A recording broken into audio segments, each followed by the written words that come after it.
A 2 años que comenzó la pandemia, los estragos económicos están impactando directamente en los bolsillos de una población afectada por la inflación, la más grande en 14 años.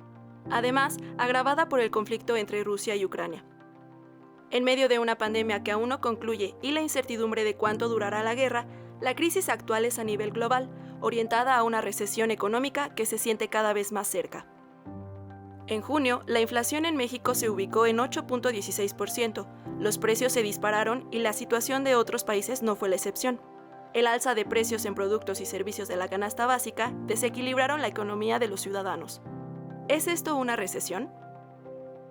Recesión en realidad es una desaceleración del crecimiento, ¿no? Por un periodo de tiempo constante. En este caso se habla técnicamente de al menos 2 trimestres consecutivos en que la tasa de crecimiento económico, ¿no? Es negativa, que es lo que algunos países, grandes economías han observado en estos 2 trimestres del año, en particular Estados Unidos. Técnicamente, nuestro vecino del norte se encuentra al borde de la recesión, lo cual afecta directamente a la economía mexicana. Recordemos que, ¿no?, México, pues, es un socio importante de Estados Unidos, y si Estados Unidos, ¿no?, mantiene la tendencia a la desaceleración, pues sí vamos a tener un impacto por ahí por la vía de las exportaciones, ¿no? Y potencialmente de un menor crecimiento.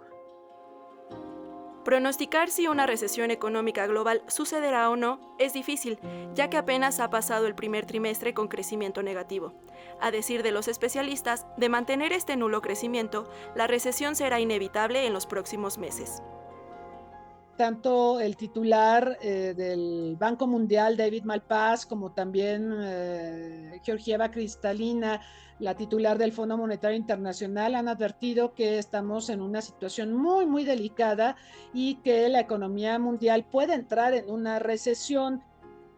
No ha pasado, ¿no? Todavía es pequeña en Estados Unidos en particular, pero todavía no, apenas fue un trimestre, digamos, faltaría esperar el otro. No ha llegado, no hay que alarmarnos. Van a instrumentar mecanismos para salir rápido de ese proceso.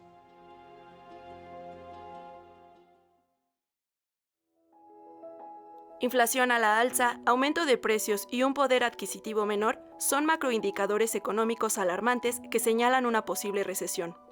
Fenómenos reflejados en el descontento de la población vulnerada por la precariedad de estas condiciones ocasionadas por la guerra y la pandemia. En el caso de la pandemia, pues se interrumpieron cadenas de suministro. China adoptó una política de COVID cero sumamente draconiana que implicó el cierre de la actividad comercial y de la actividad productiva. Nosotros sabemos que China es la fábrica mundial, entonces el mundo sufrió mucho cuando China dejó de producir y dejó de fletar una serie de bienes y servicios. Todavía ahorita estamos sufriendo con el tema de los microprocesadores, entre muchos otros. Al ser China el mayor exportador del mundo, su desaceleración económica afectó a muchas naciones. 2021 parecía un año más prometedor. México creció un 4.8%, pero no fue suficiente para compensar la caída del menos 8.4% del Producto Interno Bruto, que se registró en 2020 derivado del confinamiento, de acuerdo a datos del INEGI. Por si fuera poco, la invasión de Rusia a Ucrania desató un conflicto bélico que no se sabe cuándo terminará, pero que determina la desaceleración económica del mundo. Las medidas que se tomaron para castigar a Rusia son las que han causado todo este problema, en el entendido de que esto iba a desalentar o a frenar a Rusia a la invasión. Quien ha padecido realmente las consecuencias son los países europeos, por un lado, y por el otro el conjunto de las economías por los incrementos de los precios de los energéticos, pero también no debemos de olvidarnos de los alimentos. Resulta que Rusia y Ucrania son los productores del 30% de los granos básicos a nivel mundial y la guerra ha interrumpido el abasto de alimentos. Por otro lado está el tema de los fertilizantes. Rusia y Ucrania también son importantes exportadores de fertilizantes, lo cual ha tenido impactos muy negativos en el sector agropecuario. México ahora mismo está sufriendo por el desabasto de fertilizantes cuyos precios a nivel global se dispararon y México le compra como un tercio más o menos de fertilizantes a Rusia. Ante los retos que implica entrar en recesión, los economistas proponen una serie de acciones para minorar el impacto, como la generación de empleos, mayores obras de infraestructura, la creación de estímulos fiscales y disminuir la tasa de interés. Tendríamos que buscar la manera de generar demanda agregada. En tiempos recesivos es muy importante que haya empleos.